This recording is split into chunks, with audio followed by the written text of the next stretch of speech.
अस्सलाम वालेकुम रहमतुल्लाहि व बरकातुहू। आप सबको मेरे यूट्यूब चैनल पे खुशामदीद। उम्मीद करती हूँ आप जहाँ भी होंगे खुश होंगे, खैरियत से होंगे। तो आज के व्लॉग में मैं बहुत ही एक अहम मौजू पर बात करने लगी हूँ जो आप सबके लिए बहुत ही फ़ायदेमंद साबित हो सकता है।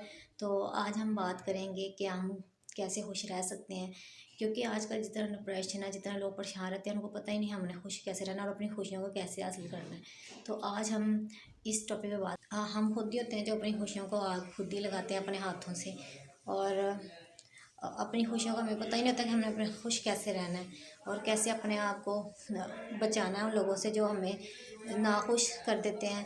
तो आपकी खुशियाँ आपके हाथ में हैं, आप चाहे तो खुश भी रह सकते हैं और चाहे तो सारी ज़िंदगी अपने आप को नाखुश रखें, गमों में रहें, तकलीफ़ों में रखें। तो ये इंसान के अपने अख्तियारात में है कि वो अपने आप को कैसे खुश रख सकता है।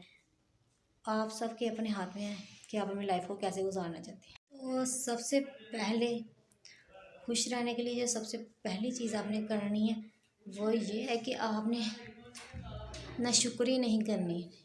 अल्लाह पाक ने जितना भी आपको दिया है उसमें खुश रहना सीखें। और जो जब हम नाशुक्री करते हैं तो आपकी बेबरकत सारी चीज़ें हो जाती हैं। तो अगर आप चाहते हैं आपके ज़िंदगी में बरकत हो तो खुश रहना सीखें। नाशुक्री बिल्कुल ना करें कि अल्लाह पाक हमें वो भी देता और हम हमारी भी लाइफ वैसे होती।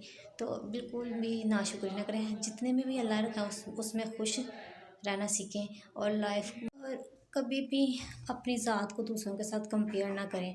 ज़िंदगी के किसी मामलात में अपने आप को दूसरों के साथ कंपेयर बिल्कुल ना करें। अगर आप दूसरों के साथ कंपेयर खुद को करते रहेंगे तो आप ज़हनी डिप्रेशन का शिकार रहेंगे और ज़हनी तौर पर आप कभी भी रिलैक्स नहीं रह सकेंगे। क्योंकि आपका भी दिल करेगा कि कंपटीशन में अगर आप पढ़ेंगे तो आपका भी दिल करेगा कि जैसे दूसरे रह रहे हैं मैं भी वैसे रहूँ, जैसे दूसरा कुछ कर रहा है मैं भी वो करूँ। तो जब जब आप कंपटीशन अपने माइंड में रखेंगे तो आप कभी पुरस्कून नहीं रह सकेंगे। तो ज़िंदगी में कभी अपनी लाइफ का या अपनी ज़िंदगी का कंपेयर दूसरों के साथ कतई ना करें। और कोशिश करें कि सोशल मीडिया का आप पॉजिटिव इस्तेमाल करें। कभी भी सोशल मीडिया में वो चीज़ें ना देखें जो आपको कॉम्प्लेक्स का शिकार करें। यानी कि अगर आप किसी के लाइफ के मतलब देख रहे हैं कि कोई बहुत खुश है, वो बहुत ही शहाना ज़िंदगी गुजार रहा है, तो आपका भी दिल करता है कि हम भी वैसे गुजारें।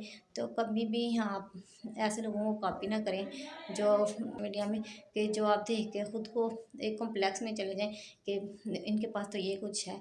वो लाइफ को देखेंगे, इतनी वो शहाना ज़िंदगी को, इतनी वो ग्लैमर ज़िंदगी को, तो आप कभी ना कभी ये आपकी सोच होती है कि हम भी इस तरह की लाइफ गुजार सकें। तो बेहतर है कि आप सोशल मीडिया को पॉजिटिव इस्तेमाल करें। उसको आप कतई इस तरह की चीज़ें मत देखें जो आपको डिप्रेशन का में मुब्तला कर दें। और सोशल मीडिया का इस्तेमाल कम से कम आप करें कि आप कभी भी क्योंकि जितना ज़्यादा आप मोबाइल में इस तरह की चीज़ें देखेंगी तो आप खुद ब खुद ही डिप्रेशन में चले जाएंगे। और या में आप कभी ऐसा मवाद ही ना देखें कि जो आपको ज़हनी डिप्रेशन में मुब्तला कर दे। और अगर आपने कुछ देखना है तो पॉजिटिव चीज़ें देखें, ना कि कोई डिप्रेशन से रिलेटेड डिप्रेशन वाली चीज़ें ना देखें। और ऐसा मवाद ना देखें कि जो आपको डिप्रेस्ड कर दे। और इसके अलावा आप हमेशा पॉजिटिव लोगों में रहना सीखें। अपने उन लोगों के साथ वक्त गुजारें कि जो आपको अप्रिशिएट करने वाले हों, आपको लेग पुलिंग ना करने वाले हों, आपके साथ मुखलिस हों। ऐसे दोस्तों के साथ अपना टाइम गुजारें। और ऐसे लोगों को ज़िंदगी से ख़त्म कर दें जो आपको नीचा दिखाते हैं और जो आपको कभी भी आपके साथ मुखलिस नहीं है। तो ऐसे लोगों के साथ आप जितना वक्त गुजारेंगे आप उसमें अपनी लाइफ को उतना ही ख़राब करेंगे। क्योंकि जो लोग आपके हमदर्द नहीं हैं वो हमेशा आपको डिप्रेशन में मुब्तला रखेंगे। आप उनकी वजह से नाखुश ही रहेंगे। तो खुश रहने के लिए ऐसे लोगों का चुनाव करें जो आप जिनके साथ रहना आपको पसंद है, या जो आपको कभी भी नीचा ना दिखाते हों। ऐसे दोस्तों के साथ रहें। अगर आपके साथ माजी में कुछ बुरा हुआ है या आपके माजी से ही नहीं गुजरा और आप अपना पास्ट याद करेंगे तो वो भी चीज़ आपको नाखुश रखेंगे। कभी भी अपने पास्ट को याद ना करें। अगर आपके पास्ट में कुछ बुरा हुआ है तो उसको आप बिल्कुल ना याद करें। जितना आप उस पास्ट को याद करेंगे उतना ही आप अपनी लाइफ को नाखुश करेंगे। तो खुश रहने की सबसे एक जो मेन चीज़ है कि अपने पास्ट में गुजरी चीज़ों को जो अच्छी नहीं है उसको बिल्कुल याद ना करें और अपने हाल में रहना सीखें। अपनी नींद का लाजमी ख्याल रखें क्योंकि अगर आप नींद नहीं सही लेंगे और टाइम से सोएंगे नहीं, टाइम से उठेंगे नहीं, तो ये भी चीज़ आपकी लाइफ को स्पॉइल करती है, आपकी ज़िंदगी को ख़राब करती है। अगर आप अपने लाइफ में हर चीज़ का टाइम टेबल नहीं बनाएंगे तो आप एक आपकी सेहत पर भी बुरे असरात मुरतब होंगे, और जिसकी वजह से आप ठीक तरह से लाइफ नहीं गुजार सकेंगे।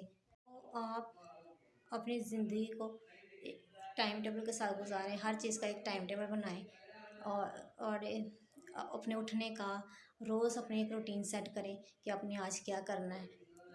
जब आप अपने गोल छोटे छोटे सेट करेंगे, अपनी रूटीन को बिजी रखेंगे, तो आपको कभी भी ऐसी चीज़ों को सोचने का मौका ही नहीं मिलेगा जो आपको जहन को हिट करें या आपको परेशान करें। तो खुश रहने की एक जो सबसे बड़ी चीज़ है कि अपने आप को आप बिज़ी रखें, अपने गोल को सेट करें, और ऐसे ताल्लुकात से बचें जो टॉक्सिक किस्म के होते हैं, जो जहरीले ताल्लुकात होते हैं। यानी कि अगर आपका किसी के साथ ताल्लुक़ है और वो आपके साथ बेरुखी इख्तियार करता है और आपको ज़हनी अज़ियत देता है, तो ऐसे ताल्लुक़ से आप दूर रहें। और अपनी ज़िंदगी में आप एक्सरसाइज़ को लाज़मी शामिल करें, थोड़ी बहुत लाज़मी एक्सरसाइज़ करें, और पार्क्स वगैरह में जाएँ, अपने ऐसी लोकेशन पे जाएँ जो नेचर से करीब हों, ग्रीनरी में ज़्यादा बैठें, तो आपको ये चीज़ खुशी का एहसास दिलाएगी। जब आप अपनी ज़िंदगी में एक्सरसाइज़ को शामिल करेंगे, अपनी बेहतर खुराक रखेंगे, अपने खाने-पीने का ख़्याल रखेंगे, तो आप आपकी बॉडी ठीक रहेगी, तो आपको भी अच्छा फ़ील होगा। जब आप अपना ख़्याल रखेंगे तो आपको अच्छा फ़ील होगा। जब आप अपना ख़्याल नहीं रखेंगे, रिलैक्स नहीं लेंगे, और आपके ज़हन पर भी ये, आपकी मेंटली हेल्थ पे ये सारी चीज़ें असरअंदाज़ होती हैं। तो अपनी सेहत का लाज़मी ख़्याल रखें सबसे पहले। ये था आज का मेरा व्लॉग। इंशाल्लाह नेक्स्ट न्यू व्लॉग के साथ फिर हाज़िर होंगी, तब तक के लिए अल्लाह हाफ़िज़।